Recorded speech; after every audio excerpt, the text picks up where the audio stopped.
خبر شامل کرتے ہیں پاکپتن سے، جہاں اے بی سی نیوز کے ڈپٹی بیورو چیف محسن علی کی رپورٹ کے مطابق قبولہ شریف جامع اسلامیہ صابر بستی میں وابڈا کی نااہلی کا منہ بولتا ثبوت۔ قبولہ میں وابڈا کو متعدد بار درخواست دے دی ہیں، ہمیں پول کے لیے فریم فراہم کیے جائیں تاکہ ان پر میٹر ایڈجسٹ ہو سکیں۔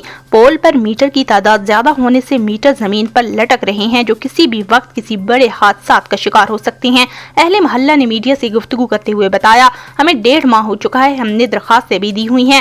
ایس ڈی او کا کہنا ہے کہ یہ میرے بس کی بات نہیں، جیسے ہی فریم فراہم ہوں گے ہم تب لگا دیں گے۔ اگر آپ لوگوں کو زیادہ جلدی ہے تو پے آرڈر بینک میں ادا کر دیں، اس کے بعد آپ کے فریم لگا دیے جائیں گے۔ حالیہ بارشوں میں پول پر میٹروں کی تعداد زیادہ ہونے کی وجہ سے الٹے لٹکے ہوئے ہیں، 2 میٹر بارش کی وجہ سے ڈیڈ ہو چکے ہیں۔